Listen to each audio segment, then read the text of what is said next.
Hello, everybody, and happy Thanksgiving. 1 year ago, as this video is uploaded, it would be officially 1 year. I re-uploaded my first saga for how I would remake the DCEU. The series started actually as me really just making the universe for myself. I actually started writing this fan fiction back in February of 2020, and it was shortly before the pandemic, and I wrote it entirely for me. Fast forward to early mid 2021 or so, kind of springtime 2021, and I'm actually sharing it with my Twitch viewers at the time.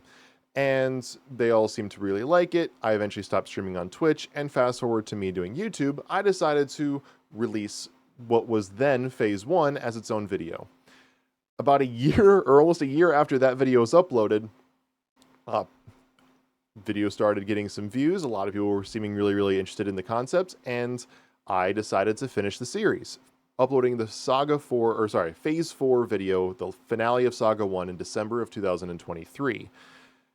Fast forward to November 27th, 2024, what would be 1 year before this video is uploaded, I remade and ironed out all the wrinkles from that first 4 phases, that first saga. Now, I found, as I was cleaning out one of my computers, that I have an old draft of this fanfiction, an old save. And that save is from June 2nd, 2020, if the title of the file is correct. And I only looked at this for a couple of seconds just to make sure it is an old copy, and it is. I've kept my eyes away from it other than like the first page, and let's just dive into it and see what this time capsule has to show us. And here it is. It looks, for lack of a better word, it looks naked. It looks like really slimmed down. It doesn't look there's a lot really in this at all. It looks extremely simplified because at the time I don't even know if I finished writing 4 phases. According to this, there's 10 pages of the fan fiction. It's less than 5,000 words, 4,748 to be exact. You can see that down here in the bottom left-hand corner. And for the record, this is what it finished as. This right here is the completed project. I didn't update this right here, but this is what the fan fiction looks like now, finished.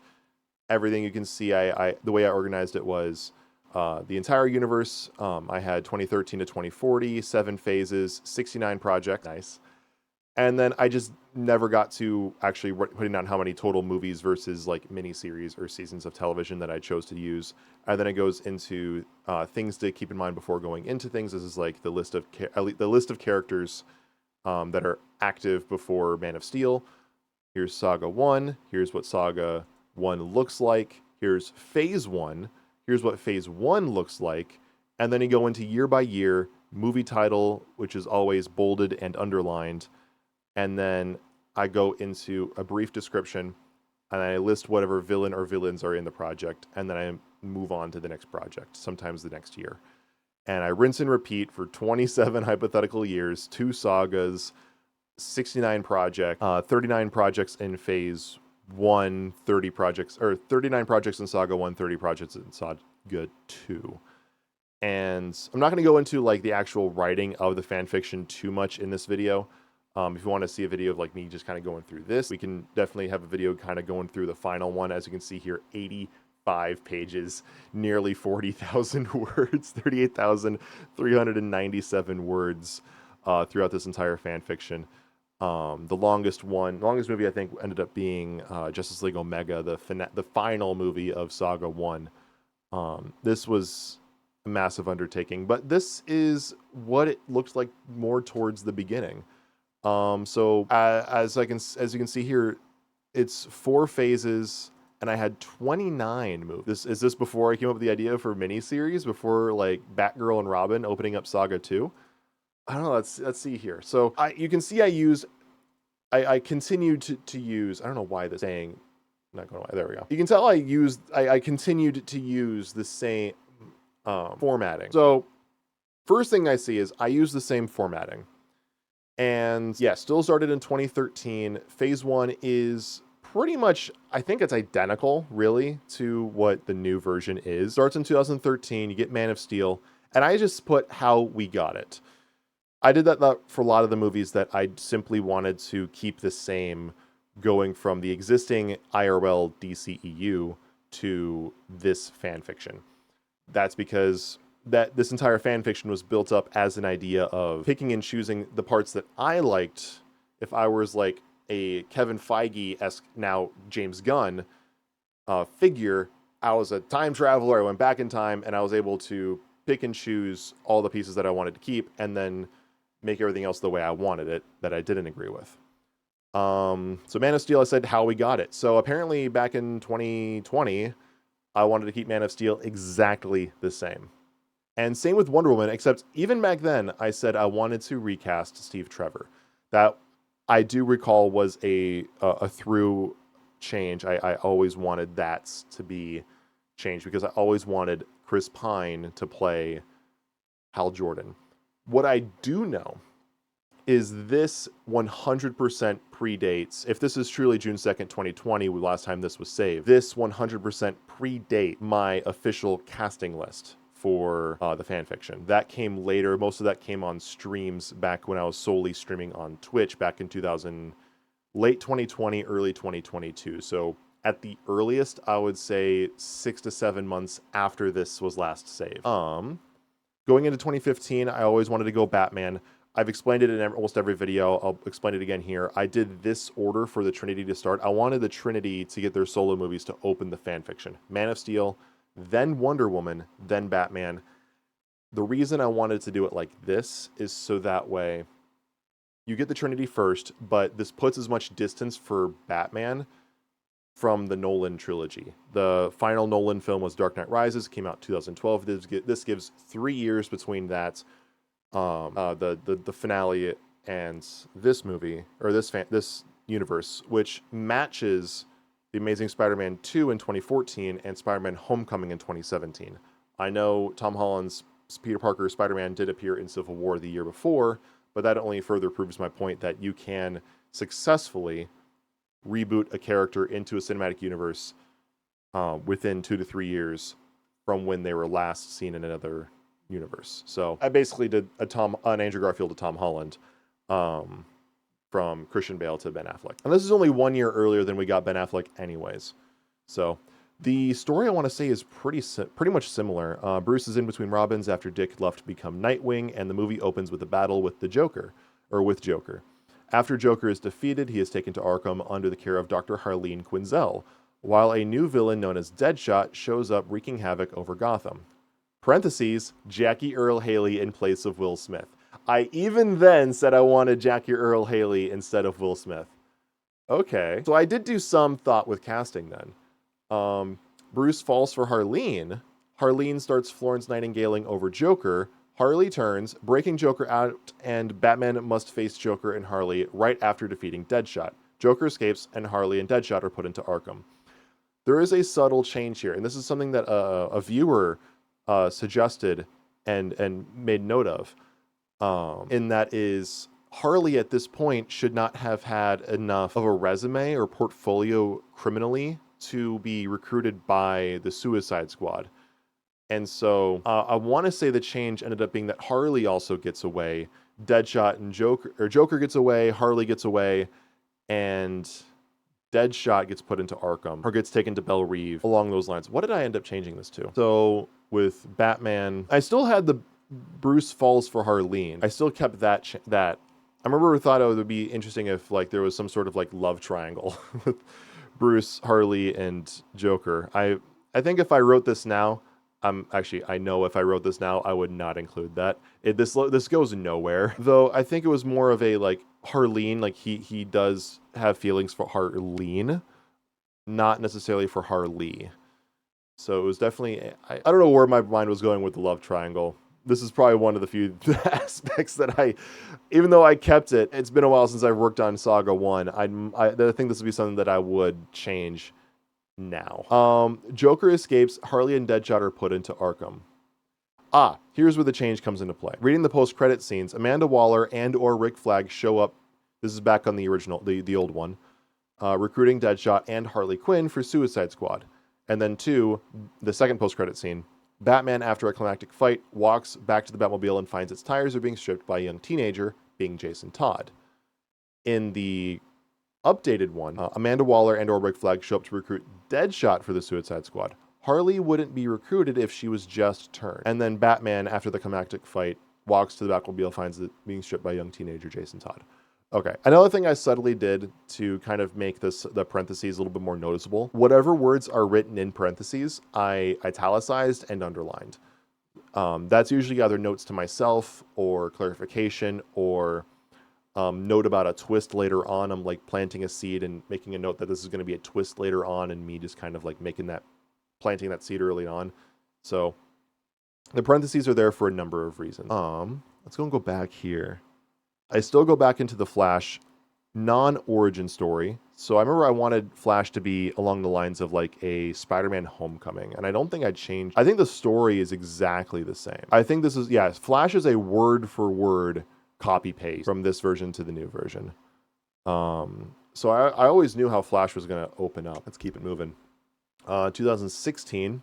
I've always like unofficially referred to 2016 in phase 1 as a year of expansion, where you up to this point, Man of Steel takes place 99% or 95% on Earth. Wonder Woman takes place like 90% in the world of man on Earth. Batman takes place in Gotham. Flash takes place in Central City. Everything's taken place in Earth as we know it, outside of a couple scenes in Themyscira and a couple scenes on Krypton. Really, the entire universe up to this point has really been on Earth in different ways, or just like in any way that we could all realistically experience. I wanted to have a year where we really kind of look at different things. So Green Lantern Corps, and I remember Green Lantern Corps has always been Sinestro Abensur. So now we're Alpha in space, and the story through Sinestro and Abensur. These two will expand our universe, setting up Green Lanterns of Earth and the future Yellow Lanterns. Parallax is discovered far in the cosmos and is feeding upon the fear of its victims. Sinestro and Abensur, the greatest duo of the Green Lanterns of Oa, are sent to defeat this new entity. Long story short, Sinestro succumbs to the power of fear to defeat Parallax, and Abensur is killed unintentionally from Sinestro's power. Green Lanterns have won the war, but at the cost of their most powerful hero. And in the post-credit scenes, we see Abensur's ring fly from his finger across the universe and onto Earth, where it flies by a sign reading "Welcome to Coast City," and into a suburban home, where a blinding green light emits from the windows and his scream is heard. We see the mailbox reads, H. Jordan, villain Parallax. So, is this the same as I did here? Yeah, this is copy-pasted the exact same. So, yeah, Green Lantern Corps, I always wanted it to be Sinestro Abensur. I thought it would be a really cool idea to have, like, this be loosely inspired by Revenge of the Sith, the episode 3 of Star Wars, and have Abensur and Sinestro kind of be like Obi-Wan and Anakin, except Anakin turns, or Sinestro turns, but the Obi-Wan type character, the Abensur character, dies. And you have the new kind of like Luke Skywalker, Hal Jordan character come in and have to fill in those shoes. So it's kind of playing off of Revenge of the Sith in its own playful way.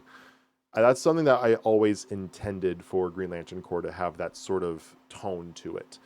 And I'm really happy I've kind of, kept that the same. And then, of course, with Aquaman, it's how we got it, except Justice League references are cut out because that hasn't happened yet. And as we see here, it's the same thing, except I recasted Amber Heard. This was written, I want to say this was written before a lot of what was said about Amber Heard was revealed, or at least had made its way to my knowledge. So I didn't worry about the Amber Heard recasting. Actually, when the movie first came out, I, oddly enough, didn't have a problem with Amber Heard playing Mira. I thought she was fine. And so I didn't worry about that. Fast forward to finding out how Amber Heard is in real life. Yeah, I made that recast. And I thought for all the lulz and a Game of Thrones reunion, I'd recast Emilia Clarke to play Mira, because a Game of Thrones reunion be a Game of Thrones. 2017, this is the end of phase 1. We have Trinity, very similar to Batman v Superman, however, less emphasis on Batman. Alfred Jason Todd will be introduced here, as well as Barbara Gordon, who is suspecting the duo's real identities. And more attention to Superman and especially Wonder Woman. Instead of facing off against Lex Luthor, Bryan Cranston, in place of Jesse Eisenberg, still always had that choice. I know for certain Bryan Cranston would never play Lex Luthor. I think he's even stated that, like, people have brought that casting up to him, and he's like, I'll never do it because it's too similar to Walter White, which is the exact reason why I chose him to play him in here. Yeah, that's literally the only reason I chose Bryan Cranston. It's because he was Walter White. The end shows Wonder Woman and Supes telling the media that they will be working together and have Batman on call if needed. The media then dubs this new team as, quote, the Trinity. And then we see Sinestro constructing his yellow power ring alongside a group of devoted followers, doing the same as we will also watch them put it on. It's pretty much identical to the actual yellow power ring scene that we get in the Ryan Reynolds Green Lantern movie, except you see more Yellow Lantern devotees with Sinestro. And then we see Barbara Gordon officially become Batgirl, watching as she dons her suit for the first time in the Batcave. Then we go into Justice League. Lots of inspiration from Infinity War. I might have explained this in the official videos. If I didn't, I'll explain it here. The reason I chose Infinity War for a lot of inspirations for my first Justice League movie was because I didn't have... Not the characters don't exist in DC Comics, but at this point, I had yet to really introduce a Nick Fury type character that could assemble the team. Characters that could have done it are characters like Martian Manhunter. I guess Batman could do it. He kind of did it in the DCEU, where he found Lex Luthor's files that showed Aquaman, Cyborg, Flash, and such, and went out and recruited them. I thought it'd be more fun to have it where the characters just naturally kind of run into each other. I really liked that idea, and I had it start with Hal Jordan fighting Sinestro, very, akin to Thor and Loki fighting Thanos in the very beginning of Infinity War.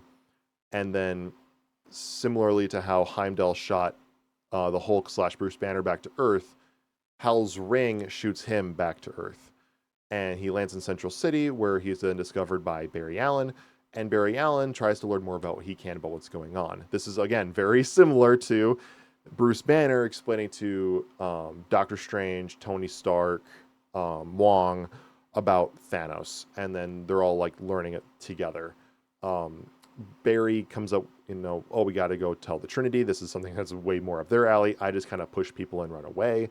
And I kind of skipped to them just contacting Supes and Wonder Woman and then meeting in the Batcave. Did I make the change where... I know in here... Yeah, I basically just... And for Trinity, I just said things like, we wait to do Death of Superman. I added that Hal Jordan is played by Chris Pine. Nope, I did not add it into the new version of the script. But I do know I made note of how they could have gotten a hold of at least Batman or Superman or what have you. And that is causing, like, faking crime in Gotham or Metropolis or something like that, and trying to get a hold of Superman or Batman, or and then I'm using them to get a hold of Wonder Woman because she's a little bit more mysterious and harder to find. And long story short, they meet in the Batcave, where they're also then going over all the information again, and they find out there's a distress call coming from Hawaii, where the Yellow Lanterns are all converging. This is where they run into Aquaman, and then, of course, a bunch of crazy fight sequences, and then they fight with Sinestro, banishing him to the Phantom Zone, and then they start constructing the Watchtower. That's all pretty much exactly the same as how I kept it. But you might notice there's one very big difference. The post-credit scene, I simply had teaser for Crime Syndicate. For those of you who watched my OG 4 separate uploads, phases 1, 2, 3, and 4 back in 2022 and 2023, know that the Crime Syndicate was actually my phase 2 villain. As you can see here, phase 2, 2018 to 2020, 7 movies, main villain, the Crime Syndicate. I changed this in here, 2018 to 2021 now, 10 movies, one miniseries, and then wait, that shouldn't say Crime Syndicate. Did I never update that? Hold up, let me check. Let me just make sure this is still the correct Justice League 2 movie. Yeah, that's still the correct. This is still the Justice League movie with Vandal Savage. I literally, I literally never updated this card at the top of Phase 2. It still says Crime Syndicate. Okay, I'm gonna update this now. This is supposed to say Vandal Savage. Okay. So that's updated now. It's supposed to be Vandal Savage. That, as you can see here, teaser for Vandal Savage. I made the decision to change. Whoa, what's this? I don't know what that was. I made the conscious decision to change Crime Syndicate to Vandal Savage. The main reason why I made that change was because I didn't want multiverse. I didn't want a multiverse. That was what was Marvel was doing at the time, and I felt like multiverses can be very cheap. With a multiverse, you're essentially not allowing yourself any real consequences. Plus, you can use other versions of various characters, and then it just opens the doors to basically not being able to use your own versions, because I was, although no one really watched the videos in the very, very beginning, literally my Phase 1 video didn't get a view for like 4 days. Or something like that. I have to double check the analytics, but I didn't want, in hindsight, after I'd wrote, when I was remaking Saga 1, I didn't want the multiverse because I wanted everything to have consequences. If I killed off Hal Jordan or Superman, or if I killed off a character, I wanted that character to actually be gone. I didn't want to open up the doors to potentially bring this character back. I didn't really play with time travel a whole lot. We might go on that later on in the video. My video might end up being pretty long. But if for those of you who did watch, especially Phase 3 with the Flash 3 movie, I didn't really do too much with time travel. If you also remember in Phase 4, in the finale, and specifically the Blackest Night Part 2 movie of the finale, I had a specific scene where Flash tries to time travel and he keeps failing. It's also akin to the actual IRL Flash movie that we got where they couldn't change what was happening, except it's more of like they just keep phasing around and they're more like ghosts in the past. And you have that whole scene with Barry and like Eobard Thawne, where Thawne is basically telling Barry like that what you're trying to change is fate. You literally cannot change fate. It is destined to happen. You can't change anything. That is me as the author of this fan fiction saying consequences. There have to be consequences for the actions. Although I've never taken a lot of writing classes, there was one note or one lesson that I did learn, and that is coincidences that get characters into trouble, into problems are interesting. Coincidences that get characters out of trouble are boring. And I also try to take as much as possible. Of all people, Matt Stone and Trey Parker of South Park, they had a big video go viral. I see it come on my feed like every 6 months. That is, never use the word suddenly. Always try to use words like this happens, although this happens, or this happens because this happens. Try to use like this happens because this happens. Because this happens, this leads to this. Because of this can't happen. Don't use try not to use the word suddenly, because then your story just becomes disconnected. That's where like the extent of like my writing education goes. I'm a composer. Or at least I got my degree in music theory and composition, not the creative writing like this is. This is purely just me doing this for fun. I went in the wrong degree. Anyway, it's besides the point. I can already see a big change that I made. This does predate the Batgirl and Robin miniseries. Right here in 2018, I actually opened with this whole miniseries about Batgirl and Robin, Barbara Gordon and Jason Todd. And what word I loved to use was graduation into being their own heroes next to Batman. And in this version, also you might notice I call this a DC EU fanfic. That's another subtle change. I call this a DC cinematic universe. It's easier just to say DCEU fanfiction. Call it what it is.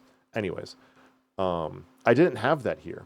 So a big reason why I added that miniseries, I do recall, is because you have Jason Todd briefly introduced at the post-credit scene of the first Batman movie. He doesn't really have any line. And then you go into Trinity, where Jason Todd does exist and he is Robin.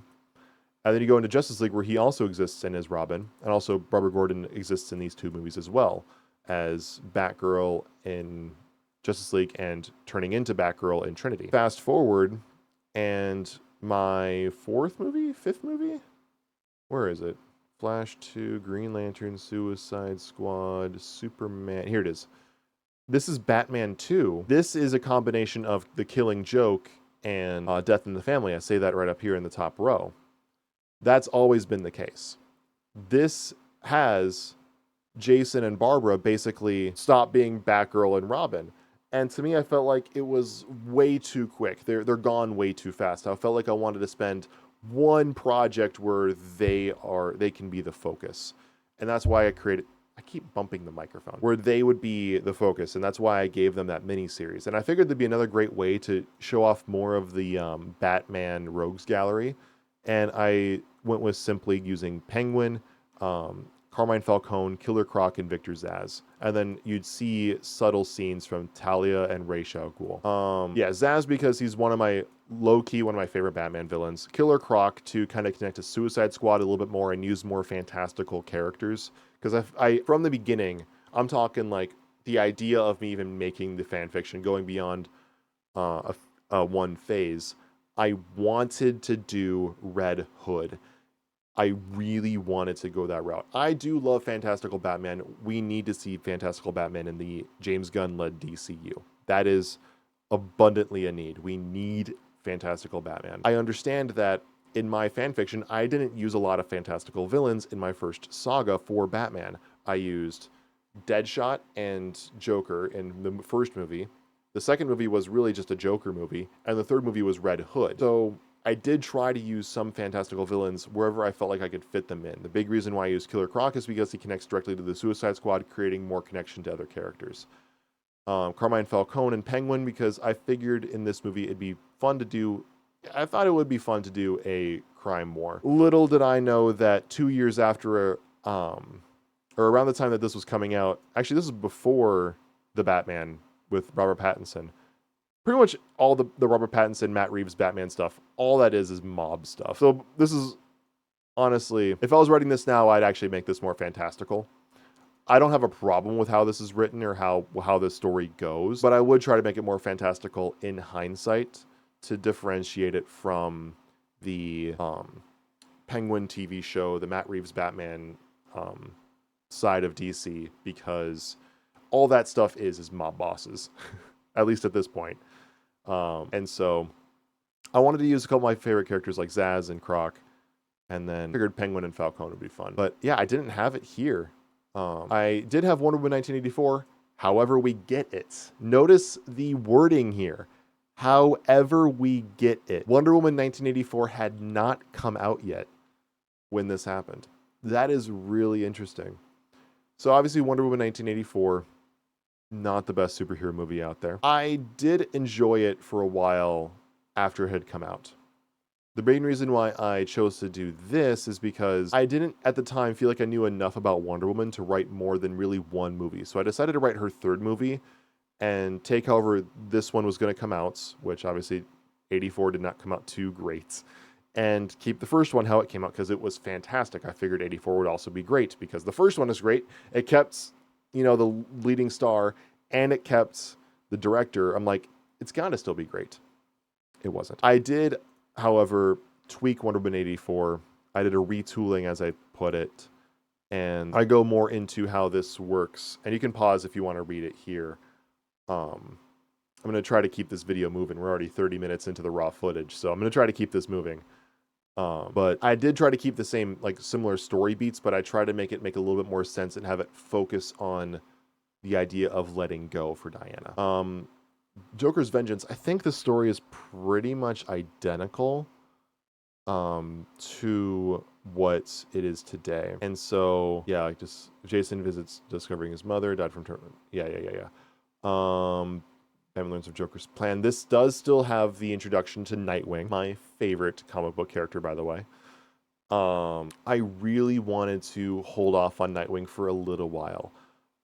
Dick Grayson was always in the universe. The Titans technically exist before Man of Steel. Dick Grayson, I have born in 1998, coincidentally the same year I am. That is honestly pure coincidence that it worked out that way.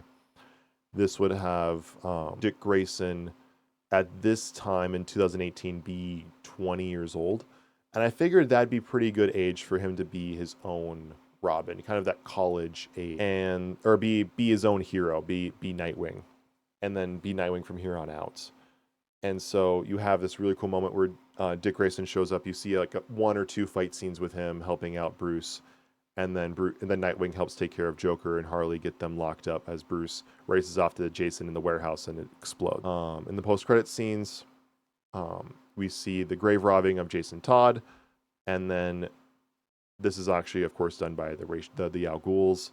And I also make sure that the Al Ghul's are also very fantastical. The Lazarus Pit exists, and Raish and Talia are very much, or at least Raish is very much using the Lazarus Pit. So that is the fantastical versions of those characters. A young kid no older than 13 watching Batman and Robin. This is Dick Grayson Robin.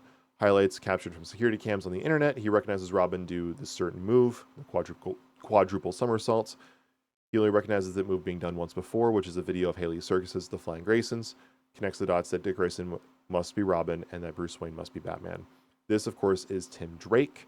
This is actually the way that he discovers that Dick Grayson was Robin in the comic book. I couldn't name the actual comic off the top of my head, but I do remember hearing that this is how he discovered the identities of Batman and Robin in the comics. So I took it as best as I could remember it into this fan fiction. And of course we see Tim a lot more later on.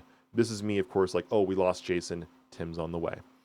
Like me telling the audience, yep, we're gonna get another Robin here soon. We're going into Tim Drake. Then of course we go into Superman Metallic Terror. I feel like I did a so much better job renaming the Superman movies. It was originally the Man of Steel, then Superman Metallic Terror. I'm just going to go into the future and tell you Superman 3. What did I eventually call Superman 3? Oh gosh, I'm seeing so many. Lex Returns. Oh my gosh, that's such a bad title. It's so bad. It's so bad.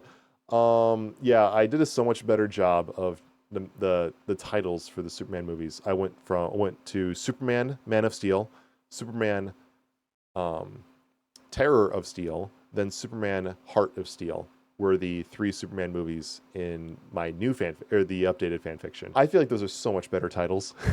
I did so much better. Metallic Terror. I think this is still pretty much the same as how it is now. It was always meant to be a Metallo storyline. Robotic drone, self-dubbed Metallo, having trouble as Superman and Clark Kent finding who he is. Finds a name, John Corbin. However, he's wearing a robotic suit / drone hybrid. Think Springtrap from Five Nights at Freddy's 3. Basically, the idea is he could personally be in his suits and then make a getaway while the suit flies off as a drone. Also kind of similar to Iron Man in a lot of ways. And it's funny how I say by name Springtrap from Five Nights at Freddy's 3. I find that hilarious that I actually make that note here.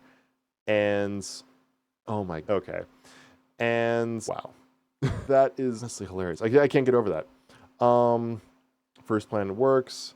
Getaway happened and suit found malfunctioned. Trapped Corbin inside before the suit can open. Superman takes him to the best doctors available and he's presumed dead. Yep. Post-credit scenes, 2 hidden men later found out to be Lex Luthor and Jason Todd, takes Corbin's body and experiments on it. Attempting to bring him back to life, he finally succeeds and he brings power to the suit with a chunk of kryptonite combined with Corbin's brain to create Metallo right down here. And I don't know why I didn't do this earlier, but I'm going to zoom in a little bit. I feel like I should have done this a lot earlier. Then we go into Suicide Squad in 2019. Amanda Waller officially assembles the Suicide Squad, consisting of members Harley Quinn, Deadshot, Captain Boomerang, Rick Flag, Enchantress, and Killer Croc. They are put up against the villain known as Queen Bee and her hive. A well-oiled, functioning group of hive mind slaves under her control will be in battle against the sloppily assembled group of villains. And then we get the what if Superman went evil hypothetical situation conversation that Amanda Waller has in the post-credit. This is unchanged. I do eventually in Saga 2 of my updated fanfiction go back to this movie, specifically with Queen Bee and Hive, when I bring up Killer Frost. Because if I recall, Queen Bee and the Hive are actually linked to the origin of Killer Frost in comics. And I wanted to go back to this movie because I'm like, oh, it'd be great to kind of go back to Suicide Squad because that's not been used before. And it also would be a great way of explaining where Killer Frost has been this whole time. So yeah, this has always been the case. I always wanted to use Queen Bee and Hive for villains. A side note, a big way of where I found to use villains, or the villains I wanted to use, I, growing up, was a massive player of DC Universe Online. I loved that MMO. It was so much fun. It was free to play, which I loved because I felt like I never played enough World of Warcraft to validate using a $15 a month subscription. I felt like I never played enough to actually warrant paying that. So DCUO was a great way to play an MMO with one of my childhood buddies, but not have to pay a dime unless I really wanted to. And so a lot of the villains that I use in these movies are actually taken, or I first learned of them from DC Universe Online, and then learned more about them by reading comics and reading their wikis and their all their like details online, and learning more about the characters as much as I can, watching YouTube videos and clips from various shows. Sorry about that. So Queen Bee and Hive, I've done that mission in DCUO so many freaking times, it's not even funny. Next we move into Green Lantern. And I did end up only calling this at the time Green Lantern. It's just called Green Lantern. I didn't actually add a subtitle. I did that here in the updated version. I call it Green Lantern Rage to cue into the Red Lanterns of Rage. Hal Jordan is now a well-respected Green Lantern of Oa after his performance against Sinestro. I visually took a lot of cues from the opening of Thor: The Dark World, where it's like Thor going back to Asgard with Loki in chains. I kind of had a similar thought to that with Hal Jordan going back to Oa and the Guardians of the Universe. And that, unlike Thor, who had at this point in his story had learned a lot of humility, Hal is kind of getting his head's getting a little too big. And so I really have this movie play a lot on ego and such. And so Atrocitus comes in, wreaks havoc, I should say. But the story itself is pretty much the same. I did make another big change. As you can see in here, yep, this goes to his head, and he is challenged by a new up-and-coming human Green Lantern, Guy Gardner. I did make the conscious decision. I shouldn't say I made the decision. I ultimately did make the decision to add Guy Gardner, but I wasn't the one who came up with the idea to introduce Guy Gardner. That came from another viewer who had the idea of using Guy Gardner because he does turn into a Red Lantern in the comics. I thought that'd actually be really interesting. And so he does become a Red Lantern briefly in this movie, but he doesn't stay he does become a Red Lantern in this movie, but he doesn't stay a Red Lantern when this movie ends. I have him simply being suspended. Yeah, Guy is suspended for similar reasons to Hal's arrogance and damaging Oa as a Red Lantern. He is sent to Earth where he will wait with a powered down battery and ring, which at this point is just fancy jewelry, and wait to be reinstated / call to action. That does not happen until the saga finale against Darkseid. And then finally, Oa begins reconstruction. That's the new version. The old version ends the same way. Here, actually, one thing I will do is I'm going to zoom this one in as well. So now they're the same size. Or they're zoomed in the same amount. Flash 2, Barry Allen, full-fledged superhero now, putting away criminals as Barry Allen. Yeah, Wally comes in. Mirror Master's the villain. And yeah, I think this is beat for beat the same as how it is now. Yeah, this is really beat for beat the exact same thing. I misspelled consciousness here. And yeah, it's really the same story. I didn't change too much about Flash 2. I wanted to use Mirror Master for a villain. I really like Mirror Master.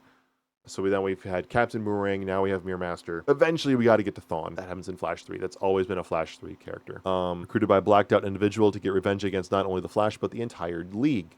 This is Jason Todd as Red Hood, however, we do not know that yet. Did I keep that the same? Yes, I did. Word for word the same. Copy pasted. 2020. Aquaman 2. I want to say I changed Aquaman 2. Nope, it's still the same short description of a movie. I actually kept a lot of things about Aquaman 2 actually ended up being true for the actual Aquaman sequel, the Lost Kingdom. I think that's what it was called, Aquaman and the Lost Kingdom. A lot of the things that you see in the IRL Aquaman sequel actually happen here. Arthur Curry, now King of Atlantis, proving himself as a worthy Atlantean as well as a superhero with the Justice League. However, there is still a man who is hell-bent on taking down the King of the Seven Seas, David Kane, Black Manta, a man of extreme persistence and patience who systematically attacks Atlantis, targeting Aquaman and Arthur Curry, specifically Arthur Curry. At the end of the movie, and after many attacks of Atlantis failing, Manta targets Tom Curry. Arthur's father tracks him down, then Arthur finds his father sprawled on the ground, dead. Basically, that is very similar to the second movie, number one, Black Manta being the main villain of the second Aquaman movie in real life. And he does attack Tom Curry, but he's more after Arthur's son, who I did not have in this version. I did not have Arthur having a kid right now. Actually, I don't think Arthur in my version even has a kid. Not that he couldn't, but if he did, the kid would never be a plot point. So I did have Tom Curry die in this. That was a conscious decision to kill off Aquaman's dad. So yeah, that part's always been the same. Aquaman 2's always been the same. Now we get into the big difference. I had the Crime Syndicate be the villain of the second Justice League movie. A montage of Justice League doing their things, stopping criminals, sending them back behind bars, shown alongside a news broadcast being thankful we have the Justice League and that they're here to help us when we need it most. The screen then goes pitch black for a couple of seconds and again open up with another montage with similar characters shown in the same order, wreaking havoc.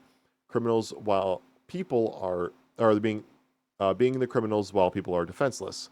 This is shown alongside another broadcast warning people to stay inside and that the crime syndicate is on another rampage. And then this goes more into the traditional story of like the crime syndicate are bored and they, discover multiversal transportation technology, and they end up going and trying to take on this new Earth, which is where our Earth is, and our heroes end up having to defeat the new heroes, and they do that with help of the Suicide Squad. The Suicide Squad break into the fight and help turn the tide against the Justice League. They had this also, before that, I also had this whole thing of like, the Justice League subdue Power Ring, but the Crime Syndicate take the Flash. So it's like, they take their relatively weakest members and trying to subdue them and learn what they can. And they turn the tide against helping the Justice League. Deadshot and particularly Harley responds to Johnny Quick, saying that although they might be more powerful, they have no class. The movie then ends with Justice League using the same tech that brought the Syndicate through from Earth 3, sending them back to the most barren wasteland they can find. We close with seeing plans for the Hall of Justice. And I didn't fully commit to Watchtower or Hall of Justice. So we're building two now. Like why? I never understood why we built the Hall of Justice. Do I keep that to now? I don't see anything in my current Justice League movie about the Hall of Justice being built. And so this turned into a big like Hawkman and Hawkgirl, Vandal Savage. There's this whole team of villains now, villains we haven't seen before, going again more with the fantastical side of things. We have Solomon Grundy, Gorilla Grodd, Lex Luthor, obviously not fantastical, but you still get Lex Luthor, Ra's al Ghul, Cheetah's back, and Zoom. So this is actually the first released project that actually sees Zoom. Now, I know that there's subtle differences between Hunter Zolomon and Eobard Thawne, Professor Zoom, and just Zoom, and there's lots of technicalities. Zoom has, in my version, is Eobard Thawne. It is one of the same character. I did not use Hunter Zolomon. So I call him Zoom here so that way, for casual fans later on, when Eobard is brought up, you don't think it's him right away. for diehard fans, you're gonna know, but for the casual moviegoer, the casual comic book movie fan, you wouldn't know. So yeah, it ended up changing up into being a search for immortality and eternal life, and then a big Vandal Savage and Hawkman Hawkgirl story, rather than the Crime Syndicate one that I went with earlier. I wanted to use the Crime Syndicate because it would have the evil Superman before the anti-life equation affected Superman. So it kind of be a preemptive evil Superman to kind of feel like that foreshadow came earlier than intended. Now we go into phase 3, 2021 to 2026, 13 movies, main villain Darkseid. So we're already getting to Darkseid. My phase 3, my villains end up being a combination of like Trigon and Enchantress. And it's still 12 movies, but 2022 to 2025. I also at the time didn't have subtitles for the phases themselves. That's another thing you might notice, is that in phase 3 I titled Tragedies. I also titled phase 2 Growing Pains and phase 1 Genesis. Phase 3 didn't have anything here.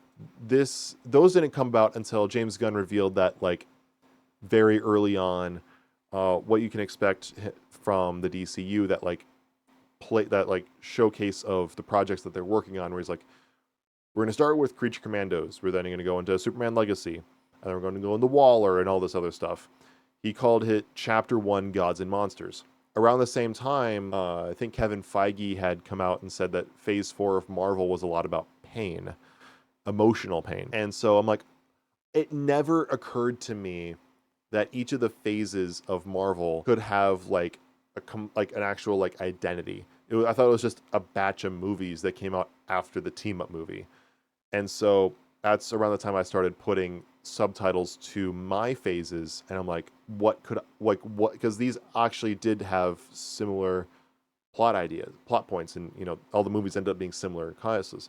You learn who the characters are, and the universe starts out, so I called it Genesis. In phase 2, a lot of the characters end up taking on more than they can chew, and they end up, their egos end up getting too big, and a lot of things end up happening in that sense, so they have growing pains. And then in part 3, in phase 3, there ends up being a lot of tragedy.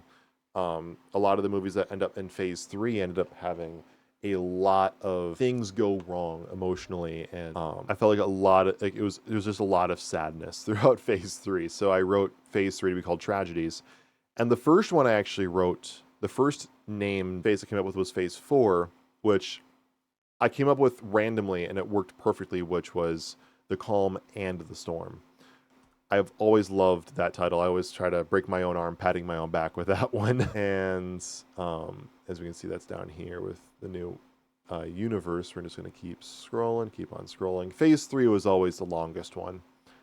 Phase 4, 2026 to 2028, The Calm and the Storm. Phase 3 has always been the longest. That was always a long one. Phase 3 was kind of I want to put in a lot of characters that I really, really like. And so phase 3 in a lot of ways is my favorite phase in terms of the characters that I get to use, or that I chose to use. Obviously the years end up changing quite a bit as because phase 3 in the original version was 2021 to 2026, ended up being 2022 to 2025. I might not have had a phase 4. I don't know. I can't tell if I had phase 4 or not. Let's see here.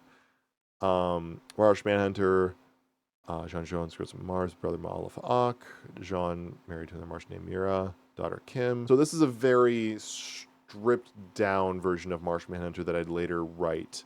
This is basically me writing in one paragraph what Martian Manhunter's movie should be. In the modern version, this actually closes out phase 2, not opens phase 3. I did always play around with where Martian Manhunter and Nightwing should be as movies. Should Nightwing be the end of phase 2, or should it be the start of phase 3? And so Martian Manhunter, as you can see here, you can pause and read it, but it ends up being pretty much the same story. It's just this version is more in depth of the same plot points. And if we can, I did have a Nightwing movie. It was in phase 3. Okay, so because I remember I did play a lot with where these two movies go in terms of they were always within the same year or two in the fan fiction. A big thing was should Nightwing close out phase 2, or should Martian Manhunter close out phase 2? Which one should open phase 3? I really played with it a lot. I ended up choosing Martian Manhunter closing phase 2, and then Nightwing opening phase 3. That's what I eventually went with. In this version, I had them both open phase 3. The formal introduction to Tim Drake. I do remember the first Nightwing movie was, I pretty much came up with all the ideas, and I stuck with it. So this might not be too different, if at all, different at all. Getting surprised from a former 13-year-old kid named Tim Drake. He knows his identity as Nightwing or the first Robin, that Batman is Bruce Wayne. And then Haley's Circus comes through Bloodhaven. Yeah, this was always confusing. The identity of the character, the Raptor, his name is Richard, and he's a Nightwing villain. Nightwing's name being also Richard, but he just goes by Dick. So that was always confusing. So that's why in the video I'm like, Dick is Richard, or Dick is Nightwing, Richard is the Raptor. I made that very clear that if I say Richard, I refer to the Raptor. If I say Dick, I refer to Nightwing. So that was always a story about Raptor trying to recruit Nightwing to go find Tony Zuko and kill him. But Nightwing never wanted to kill him. He always wanted to, arrest him, have him go through the system. And Raptor's the villain here, who's the one who ends up killing Zuko and trying to kill Dick Grayson. And yeah, this was always a story that I really loved. When I first started getting into the comics, I read a lot of Nightwing, specifically Nightwing Rebirth, because Rebirth was the run that was going on at the time. And Raptor was one of the first villains I got to really be introduced to for an actual Nightwing villain. And it really just kind of stuck with me. So when coming up with stuff for the DC fanfiction, I had to do a Raptor story. And I did end up casting Garrett Hedlund in my fan casting for Raptor. I feel like that's just a really good fan cast. For those who don't know who that is Sam Flynn from the Tron Legacy movie back in 2010. So in this, hypothetically, he'd be 11 years older. But he'd be playing a character about the same age as Dick Grayson, who Dick Grayson at this point would be 23. Wonder Woman 3. I didn't write Wonder Woman 3 yet. The first movie that actually isn't written yet. I did not write Wonder Woman 3. This would eventually be a Circe story.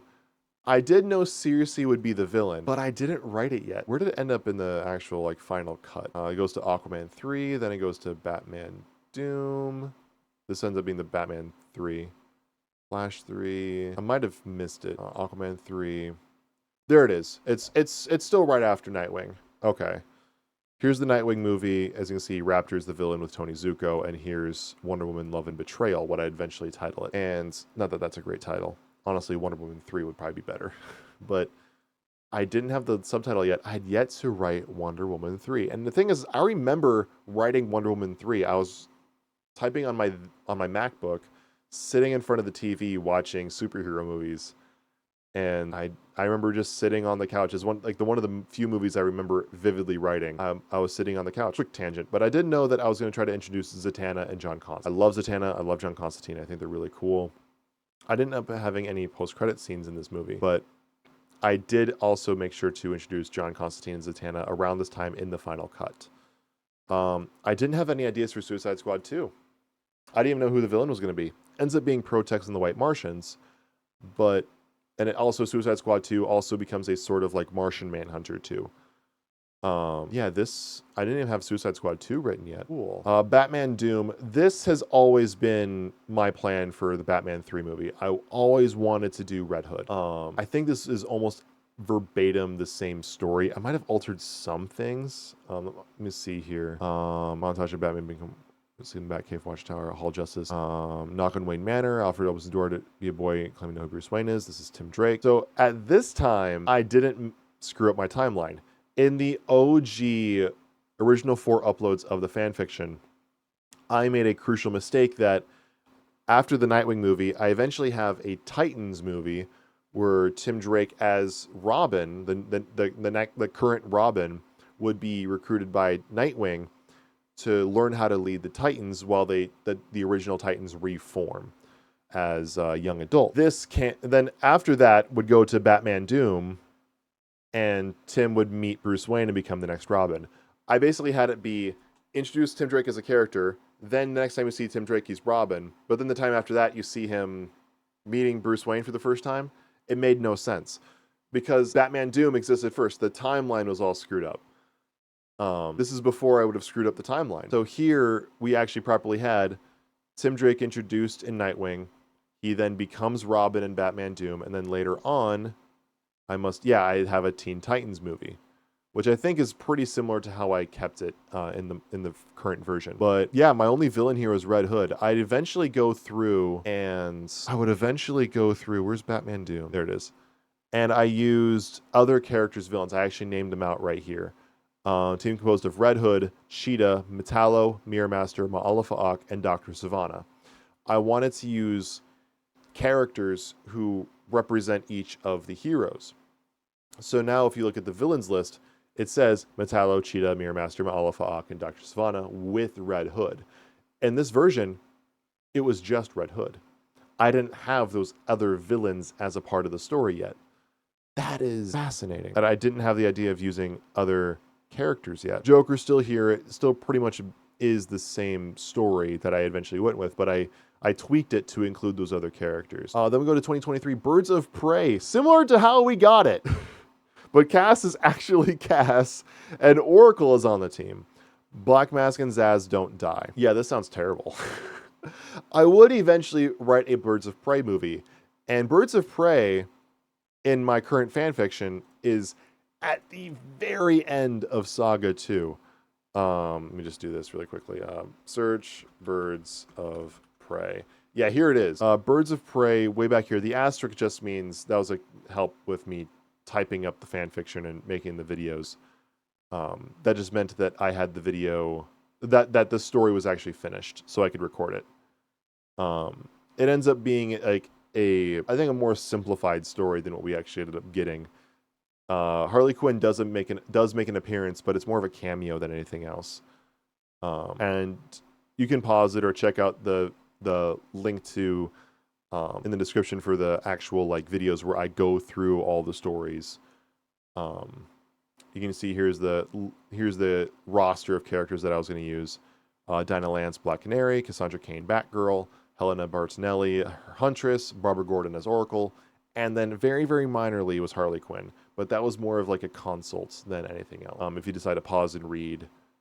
This entire like 40,000 word paper that I wrote for my fanfiction, this is pretty much the script that I read from for the videos that you ended up seeing. So yeah, there's the Birds of Prey movie that I would end up doing, which was not at all similar to how the one we actually got was, though.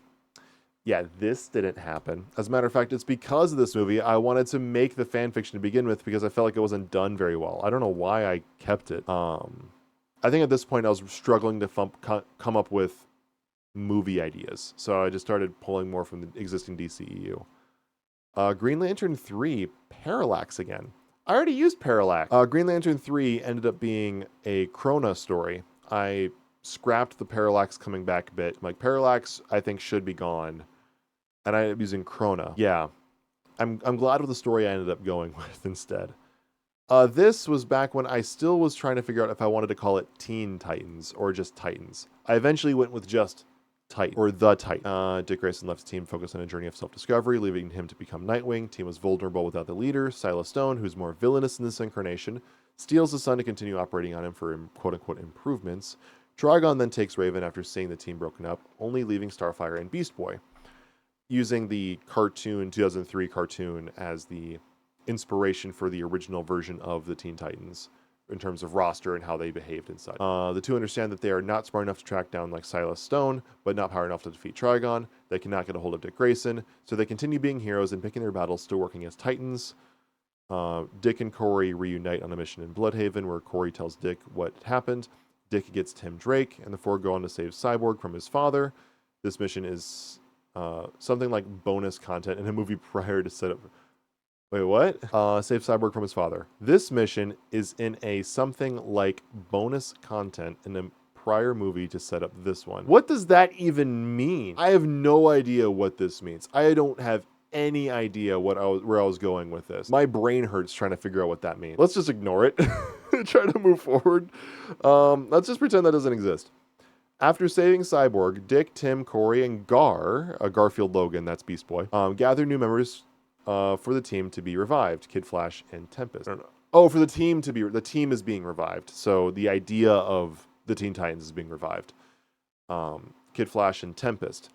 This is supposed to be Jackson Hyde. I always loved the Jackson Hyde version of the character, but of Aqualad. However, Jackson Hyde is not technically Tempest. I wanted to use Tempest as the name because I thought Tempest just sounded cooler than Aqualad. Purely rule of cool, use the name Tempest, but for the Jackson Hyde version of Aqualad. I eventually got over that idea of rule of cool, dropped the name of Tempest, and just used Jackson Hyde as Aqualad until, in my current version, Aquaman sacrifices himself against Darkseid, and he kills himself in the sacrifice to kill Darkseid, and Jackson Hyde then becomes the new Aquaman. So in my current version, Jackson Hyde is never called Tempest. This is before I made that decision because I thought Tempest was just a cooler name. I'm going off the rule of cool at this point. New mission to go after Trigon and save Raven. The movie, then, the climax of the movie is defeating Trigon. That's what I'm going for with this movie. That I remember. This also has Trigon become trapped in the ruby on Raven's forehead. And that Dick actually brought Tim Drake onto this team to learn how to lead the Teen Titans. And then Kid Flash, Tempest, and Tim are out on a mission where they meet a girl that can control the earth beneath them. The girl introduces herself as Terra, and the three, impressed with her capabilities, invites her to join the Titans. I was already going towards Judas Contract. That is really cool that I thought to do Judas Contract at some point. Okay, interesting. In reality, I wouldn't do Judas Contract for years. This would be like phase 7, I think. I think I wouldn't do it until like 2038 or 2039 or something like that. I think 2039 was when I actually ended up doing the Judas Contract. Second post-credit scene. Raven is approached by a man and a woman who is wearing a top hat.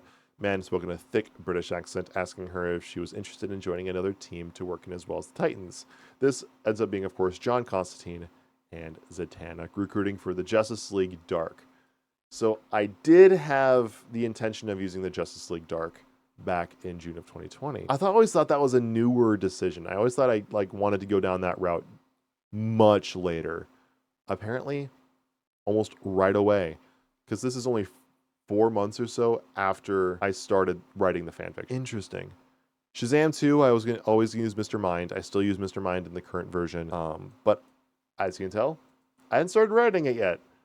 Ended up being a pretty fun write. I ended up using Sorka as a planet, and Circe and Dr. Savannah and other magical characters for Mr. Mind to feed on, becoming this massive kaiju. It was really fun. Superman Lex Returns. This is the Superman movie that does eventually become Superman Heart of Steel. Superman Lex Returns. After the wake of what happened in Batman Doom, Justice League is not doing terribly well. Clark is having a lot of trouble with Bruce. He was the catalyst of making the League work the way it did. Luthor, now with new insight to take on Superman after learning his weaknesses, plans the final battle he would have with Superman, creating a powerful metal suit equipped with kryptonite weapons. Think Ironmonger from Iron Man 1. The final battle between the iconic hero and villain ends with self-sacrifice to kill Superman from Lex, ending in his own death, and Superman surviving the blast barely. Batman then shows up to take Superman's body away to the Watchtower to be closer to the sun and recover from the blast. Post-credit scene, as he is unconscious for months, Superman wakes up in the hospital wing of the Watchtower and witnesses the coming of Darkseid. Okay, so this stays mostly the same in terms of it's against Lex Luthor. I end up tweaking it a bit to, I think, making it a bit better. Lex Luthor's mech suit is wrapped from the death of Metallo. Lex kills Metallo and uses lots of parts of Metallo to create his mech suit in my version, which I feel is relatively unique. But instead of Batman bringing Superman to the Watchtower to recover, in the modern version, I changed it. Go there to Superman Heart of Steel. I also added Clark and Lois having John Kent having a son. Metallo ends up being salvaged into the suit that Lex Luthor uses. And then Martian Manhunter then shows up and takes Superman's body to the Watchtower. I feel like Martian Manhunter fit that story beat better because his telepathy would allow him to know that Superman was in trouble and needed help at the time. So I figured Martian Manhunter would fit that story a bit better, or fit that role a bit better instead of Batman. And then now we're into the finale. Do you see what I see? I was gonna use the freaking Watchmen. Oh my gosh. Okay. So what I did know is that Justice League 3 The Death of Superman arc is attempted to defeat Darkseid. I knew Darkseid was going to be my main villain, because Darkseid was going to be my Thanos level villain. And then I had Watchmen come into play, re-release of the 2009 movie, but remastered. Original actors return, even Pat Wilson and Jackie Earle Haley if Rorschach return. I don't know what my vision was for this. I think it was just me trying to find an excuse to bring the Watchmen into this somehow. And then I had Justice League Flashpoint. Use Flashpoint to bring Superman and Rorschach back. This also brings the Watchmen into the main universe. Villain Darkseid. Okay, that definitely didn't happen. Oh my, why would I do this? The Watchmen are really cool. I love the Watchmen. This is answering my question. The Watchmen is one of my favorite graphic novels. It's one of my favorite graphic novels, if not my favorite. I've read it multiple times. I think it's amazing. I love the movie. I think I just wanted to be really creative and find a way to bring Watchmen into this fan fiction. And it blows my mind that I was gonna actually use the Watchmen in the finale. Somehow, this is going to be like my movie in between the finales. Oh my gosh. And I was going to use Flashpoint to bring Superman back. I like the idea I went with better, using the mother boxes akin to the Snyder Cut. But I did mine in a slightly different way. I shouldn't say slightly, it was a very different way. Oh my gosh. Or at least it feels like a very different way. And then 2027... Phase 4. I knew I was going to go into a fourth phase. And there's only one movie in Phase 4, and that is Constantine. Set up for the Justice League Dark, also Zatanna has a supporting character. I would later change this heavily. What Constantine would end up being is Hellblazer. Or Hellblazers, excuse me. I called it Hellblazers. And it would be a tandem lead of Constantine and Zatanna. Or Zatanna and Constantine, whichever way you want to look at it.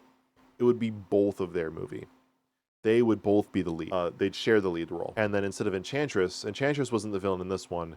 I guess as you see here, this was likely to change. It would end up becoming the Upside Down Man and Hecate, the Greek goddess of magic, who would eventually become the Crone. Enchantress would end up being the villain for the first Justice League Dark movie, using the In the Dark storyline from the New 52.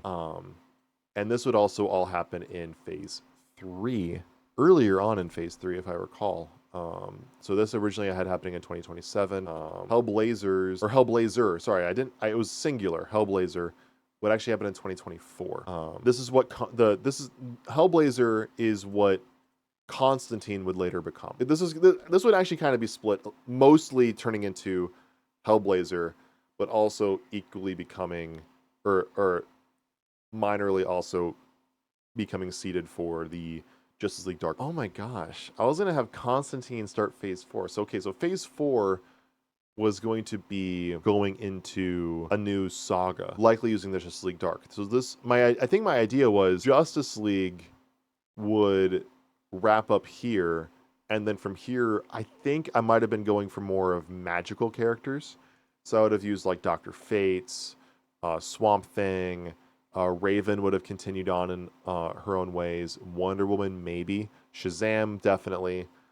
Obviously, I would later kill Shazam in my Saga 1 finale, but using a lot more magical characters in a later saga and write Justice League Dark movies as opposed to regular Justice League. So that's where my mind was with all this. I actually want to see something. I don't think I wrote as many movies as I said Phase 3 was going to be.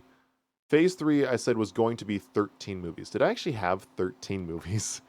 Martian Manhunter was 1, Nightwing was 2, Wonder Woman 3 would have been 3, Suicide Squad 2 was 4, Batman Doom was 5, Birds of Prey was 6, Green Lantern 3 was 7, Teen Titans was 8, Shazam 2 was 9, Superman 3 was 10. No, I had 13. I did have 13 movies in Phase 3. So I kept that updated, okay. And I knew that Phase 4 was going to go to a certain point, so I kept that blank. It was going to have Y amount of movies. I didn't know who the villain of the phase was going to be. Clearly, I'd changed this around. I actually used 4 phases for Saga 1 and then 3 phases for Saga 2. I still can't get over basically re-releasing Watchmen. Literally the 2009 version. And then it would have Pat Wilson return as... because I said even Pat Wilson and Jackie Earle Haley, because Pat Wilson played Orm, Ocean Master, in the Aquaman movies, and Jackie Earle Haley in my version played Deadshot. So that's why I said even them. They would return as Night Owl and Rorschach, assuming Rorschach returns, which I said Rorschach would come back in my final Justice League movie, which is going to be a Flashpoint storyline. For the record, I never actually did a Flashpoint movie in my fan fiction. The closest you get is Flash 3, where he does go back in time and find out that Eobard Thawne killed his mom. But in my fan fiction, Barry Allen never changes the past to save his mother. Never happens. I never have him do Flashpoint. I love Flashpoint. It's a great story. It's overdone at this point, and I'm glad I didn't do it. But this is just too much. This whole thing with the Watchmen, I can't get over the fact that I was going to use the freaking Watchmen. I'm really trying to watch my language because there's a few times I almost slip. Oh my god. So that's where I took it. Okay. Wow. So let me change the cameras here really quick. So most of my fan fiction actually ends up staying the same from 2020 to 2025. The biggest difference, of course, being that I never used the Watchmen in my final draft. I also changed some titles around. Some of the order of the movies were changed, like Martian Manhunter and Nightwing. Some movies like Wonder Woman 1984 were retooled. But I can tell a lot of movies actually did stay the same. Like the first two Flash movies end up being the same. And Shazam's end up... Okay, Shazam 2 didn't actually end up staying the same. One thing that I just noticed actually was I didn't have Flash 3, oddly enough. Flash 3 was not in the fanfic in the fanfiction as of 2020, or at least June of 2020. It was not in the fanfiction yet. I had not written a third Flash movie. Eobard Thawne didn't exist yet. That is what I think kind of blows my mind, is I hadn't even gotten to Reverse Flash. I had 13 movies in Phase 3, none of which involved Reverse Flash. I didn't write a Flash 3. That shocked. That's what shocks me. Of course, I kept the Crime Syndicate as the villain in Phase 2 for the Justice League instead of... I eventually would change, of course, to Vandal Savage. A lot of the movies were stripped down versions of the same story. Like Martian Manhunter was the same story I kept to now, but I fleshed it out more. I went more into detail. Similarly with the third Superman movie. Also, only vague ideas came up with for the finale, the 3-part finale. Only extremely vague ideas were thought up. I knew I'd kill Superman off, which of course I still did in Justice League 3, which would later be called Justice League Apocalypse, spelled like the planet in the comics, not the actual like Doomsday spelling. Then you had part 2. I'd eventually use the Blackest Night storyline, telling a lot of stuff with Necron and doing stuff with Darkseid looking for the anti-life equation, and the Justice League looking to revive Superman and also break the Unity. So a lot of things going on in that part 2, kind of reshuffling the status quo is really what my goal was with that. And my original part 2 was going to be just re-releasing Watchmen. And then part 3, of course, I had said that in the original version, I wanted to use flashpoints. I actually called it Justice League Flashpoint. And we'd use the Flashpoint to bring back Superman and even bring back Rorschach and merge the Watchmen and regular timelines. I'm like, that is not a good idea. Or at least I right now don't really care for that idea too much. It just doesn't... I'd like to keep Watchmen and the traditional DC universes separated for the most part. I know they crossed a little bit in Rebirth, but let's keep those separated, at least in terms of my personal comic book DC Comics taste. And of course, eventually go on to be Justice League Omega, my final movie of Saga 1.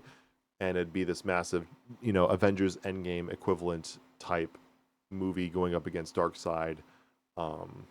And one of my favorite parts of coming up with stuff for Justice League Omega is how Darkseid is defeated and humanity is revived. Coming up with all the different ways that our heroes that we've gotten to know and love up to this point, sacrifice themselves in meaningful ways. And I felt didn't feel... that was my biggest thing, is like, it's going to take multiple characters to defeat Darkseid. I wanted to have a lot of sacrifice. And I felt like I had it here. I felt like there was a lot of sacrifice that, and what ended up being in the final version, a lot of characters end up giving their lives to either kill Darkseid or rescue humanity and revive humanity. And I just want to say thank you for everybody who stuck out through this like hour and a half long video, or what ends up being probably close to an hour and a half long video, because this was a lot of fun to kind of go back down and revisit. I've kept this in my folders for a long time. I hadn't looked at it in years. So, still watching, thank you so much. Leave a comment down below of what shocked you the most, if you have any one of those thoughts. Sorry, it's like 10 o'clock for me. I'm really, really tired. I've had a long week already, and I got an early morning. So I'm going to wrap it up here. Leave a like if you haven't already. Subscribe if you want to check out more videos. And thank you all so much for watching this video, and I'll see you in the next one.